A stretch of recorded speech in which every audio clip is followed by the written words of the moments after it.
Guys welcome back to my YouTube channel. So guys आज मैं आपको फिर से बता रही हूँ कि आप अपने फॉर्म में ऐसी गलती ना करें जो कि ऐसे मैंने कर दी है, ठीक है। और मोस्टली लोग ऐसी गलती कर देते हैं क्योंकि ऐसे ना हमें पता होता और कंफ्यूज हो जाते हैं कुछ लोग कि भाई यहाँ पे इसी नेम लिखना है या क्या लिखना है। तो इसलिए मैं आपको बताऊँगी कि आपको क्या क्या मिस्टेक्स नहीं करनी। और जैसे कि मैंने लास्ट वीडियो में आपको बताया था, वो मैंने ऐसे आपको शॉर्ट में बताया था कि हाँ भाई क्या क्या यहाँ पे किसके डिटेल्स लिखनी है, यहाँ पे किसकी लिखनी है, यहाँ पे किसकी लिखनी है। और अगर आपको वाली वीडियो देखनी है तो मैं डिस्क्रिप्शन में उसकी लिंक डाल दूंगी, आप वो वहाँ पे जाके देख लेना, ठीक है। अब मैं करती हूँ ये वाली वीडियो को शुरू। तो जैसे कि सबसे पहले मैं आपको बता रही हूँ, जैसे कि मेरा 2002 की लिस्ट में नाम नहीं है लेकिन मेरे रिलेटिव का 2002 की लिस्ट में नाम है। तो सबसे पहले मैं उनका नाम लिखूंगी, यहाँ पे उनका एपिक नंबर लिखूंगी जो कि सेम होगा उनके जो रिलेटिव का नाम लिखा हुआ होगा उनके वोटर आईडी में। यहाँ पे मैं उनका नाम लिखूंगी और जो मेरी रिलेशन है उनसे मैं यहाँ पे वो लिखूंगी। जैसे कि वो मेरे ग्रैंडफादर है तो मैं यहाँ पे ग्रैंडफादर लिखूंगी, अगर वो मेरे फादर होंगे तो मैं उनका नाम फादर लिखूंगी यहाँ पे। तो जो भी होगा मैं वो लिख दूंगी, ठीक है। फिर यहाँ पे लिखना है डिस्ट्रिक्ट, जैसे कि उनका यूपी में होगा तो उनका जो भी डिस्ट्रिक्ट होगा तो यहाँ पे वो लिख देंगे। फिर उनकी स्टेट लिख देंगे कि कहाँ का है वो, ठीक है, स्टेट कहाँ की है। देन हम लिखेंगे एसी नंबर, ठीक है, क्लियर हो गया। एसी नंबर बेसिकली होता है जहाँ पे हमने जहाँ की लिस्ट में उनका नाम होगा, ठीक है। जैसे कि ये लिखा हुआ है भाई जोगा सिंह, यहाँ पे आपको ये नहीं लिखना, यहाँ पे आपको लिखना है एसी नेम।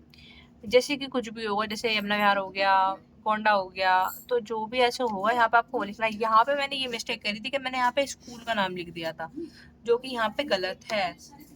यहाँ पे मुझे लिखना चाहिए था जो वहाँ का एसी नेम है, मैंने यहाँ पे लिख दिया था पोलिंग पोलिंग का लिख दिया था मैंने यहाँ पे, जो भी हमारा पोलिंग का नाम था मैंने यहाँ पे गलती से वो लिख दिया था। तो आपको ये वाली गलती नहीं करनी है, ठीक है। इतना क्लियर हो गया। फिर यहाँ पे हम अपना लिखना है एसी नंबर, देन फिर हमें लिखना है पार्ट नंबर, देन हमें फिर लिखना है सीरियल नंबर। सीरियल नंबर मतलब कि जैसे कि फर्स्ट पे किसी और का वोट है, सेकंड पे किसी और का वोट है, ऐसे कि अब आपकी इस वाले रिलेटिव का किस नंबर पे है वोट, तो यहाँ पे अपना सीरियल नंबर वो होता है, ठीक है। इतना क्लियर हो गया। फिर आपको लिखनी है यहाँ पे अपनी बर्थडे डेट, ठीक है। और जो यहाँ पे अपनी बर्थडे डेट वही लिखना जो कि आपके डॉक्यूमेंट्स में सब में होंगी, क्योंकि फिर अगर आपकी बर्थ सर्टिफिकेट में अलग डेट ऑफ बर्थ है और आधार कार्ड में अलग डेट ऑफ बर्थ है तो फिर वो ऐसे मिसमैच हो जाएंगी चीज़ें, तो और वो सही भी नहीं होगा फिर, ठीक है। तो आपको ये चीज़ें बहुत ध्यान में रख के करनी है। जैसे कि मैं अपनी बर्थडे डेट लिख दूंगी यहाँ पे,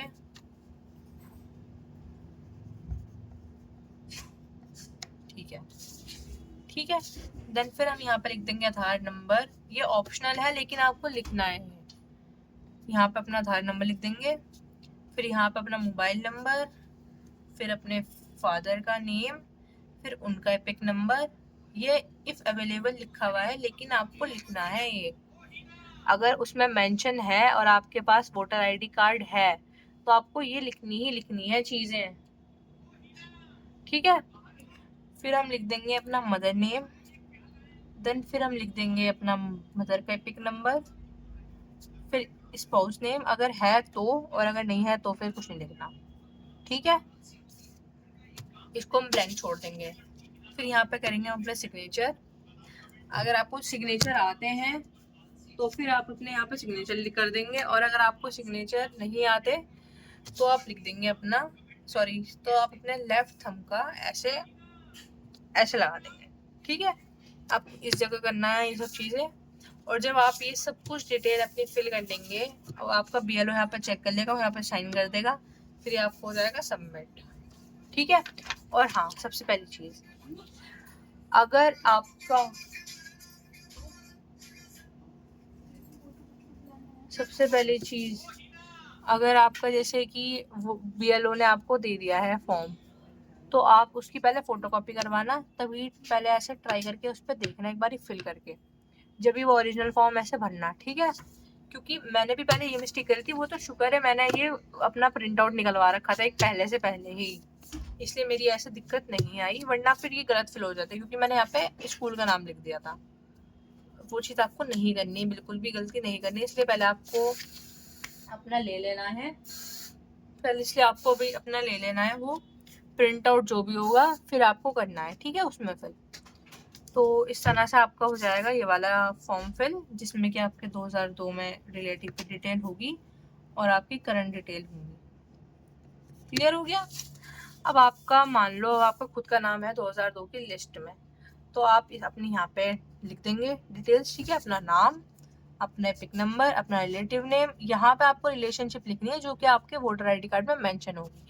जैसे कि इसमें तो आपने अपनी रिलेशनशिप लिखी थी, अपने जो भी इसमें रिलेटिव होंगे उनसे अपनी रिलेशनशिप लिखी थी कि हाँ भाई ये कौन है आपके, लेकिन इसमें आपको फुल रिलेशनशिप लिखनी है जो कि आपके एपिक नंबर में लिखी हुई होगी। जैसे कि एपिक नंबर में लिखा होता है मदर नेम और फादर नेम, तो आपको यहाँ पे उनसे रिलेशनशिप लिखनी है कि आपकी क्या है, आपका किसका नाम मेंशन है, इस जगह लिखना है आपको वो, ठीक है। यहाँ पे district, state, AC name, AC number, part number, serial number, और यहाँ पे सब कुछ वही के वही सेम होगा। क्लियर हो गया। अब मान लो कि यहाँ पे हमारा, अब ये तो उनके लिए था जो जिनको फॉर्म फिल करना आ गया होगा अब तक, तो ठीक है। अब अगर किसी का 2002 की लिस्ट में नाम नहीं है, ना खुद का नाम है, ना उनके ग्रैंडफादर का नाम है, ना ग्रैंड मदर का नाम है, किसी का भी नाम नहीं है उनका, तो वो ये वाली सारी डिटेल फिल कर देंगे। आधार नंबर, मोबाइल नंबर, उनके फादर का नेम, उनका पिक नंबर। अब जैसे कि पिक नंबर तो उनके फादर का होगा नहीं, तो यहाँ पे ऐसे ही वो ब्लैंक छोड़ देंगे इस तरह से, और अपने नाम नेम लिख देंगे, उनका मदर का नेम लिख देंगे, जो भी सब कुछ डिटेल लिख देंगे यहाँ पे, ठीक है। अब सब कुछ हो जाएगा ये। अब उसके बाद आप ये BLO को सबमिट कर देंगे। उसके बाद आपको अपने फॉर्म के अब आपके घर पे आएगा नोटिस, तो आप पता है कौन कौन से डॉक्यूमेंट करेंगे। जैसे कि आपको ना ये सारी डॉक्यूमेंट नहीं करनी सबमिट, आपको करनी है इनमें से कोई जिस होगी तो उसको एक अपनी वो सबमिट करनी है, जो उसके बाद का जिसका बर्थ होगा उसको 2 डॉक्यूमेंट सबमिट करनी है, एक अपने खुद की और एक अपने मदर या एक अपने फादर की, और जिसका उससे बाद का है उसको करनी है 3 डॉक्यूमेंट सबमिट, एक अपनी, एक अपने मदर की, एक अपने फादर की। क्लियर हो गया इतना।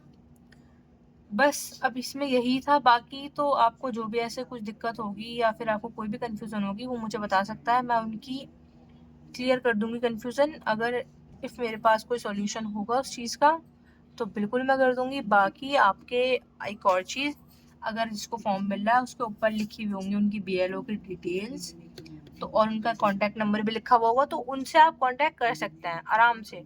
जो भी आपको कन्फ्यूजन होगी आप उनसे भी पूछ सकते हैं, क्योंकि भाई वो उसी काम के लिए बैठे हुए हैं आपके। क्लियर हो गया। अब आप ऐसे जो भी आपको ऐसे दिक्कत होगी वो आप अपनी दूर कर लेना उस चीज़ में। बाकी मैंने इस वीडियो में भी आपकी बहुत सारी ऐसे कन्फ्यूज़न दूर कर दी हैं। जिसको ये कन्फ्यूज़न थी कि 12 की 12 डॉक्यूमेंट कहाँ से लाएंगे हम, 12 की 12 नहीं सबमिट करनी, या तो एक करनी है किसी को, या तो 2 करनी है, या तो किसी को 3 करनी है, वो मैंने आपको बता दिया है कि किसको क्या करनी है। बाकी आप अच्छे से ये पूरा ऐसे रीड कर लेना। इसमें ऐसा कुछ ज़्यादा इम्पोर्टेंट तो है नहीं, इम्पोर्टेंट तो है सॉरी। देखो इसमें लिखा हुआ है ये रहा, if born in India before 1/7/1987, provide any documents for self from the list given below, establish the date of birth and or a place of birth। तो इसका मतलब है कि यहाँ पे अपनी एक डॉक्यूमेंट सबमिट करनी है जिसका बर्थ हुआ है 1/7/1987 से पहले, उसको करनी है एक डॉक्यूमेंट अपनी खुद की, ठीक है। अब जिसका बर्थ हुआ है 1/7/1987 से लेकर 2/12/2004 तक, उसको करनी है अपनी खुद की एक डॉक्यूमेंट जिसमें कि डेट ऐसे मेंशन हो ये वाली कि हाँ भाई हमारा यहाँ इस टाइम बर्थ हुआ है। क्लियर। और एक अपने फादर और मदर की एक डॉक्यूमेंट जिसमें कि उनका मेंशन हुआ हो बर्थ और प्लेस ऑफ बर्थ, ठीक है।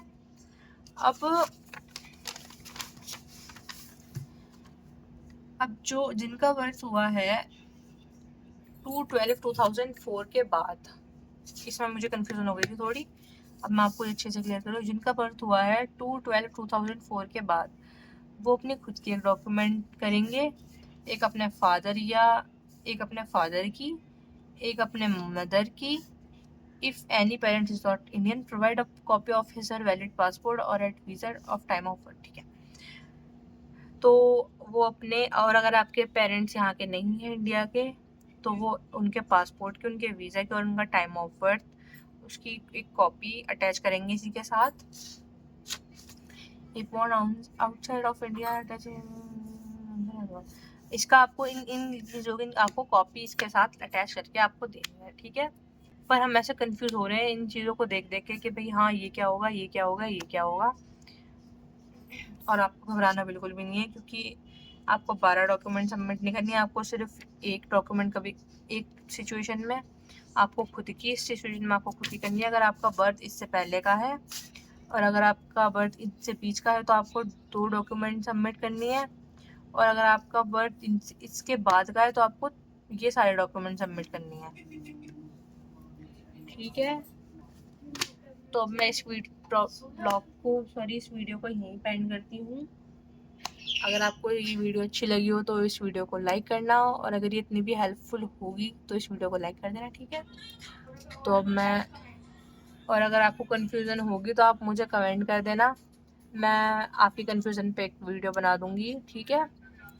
बाकी वीडियो को यहीं एंड करते हैं। Thank you so much for watching, bye.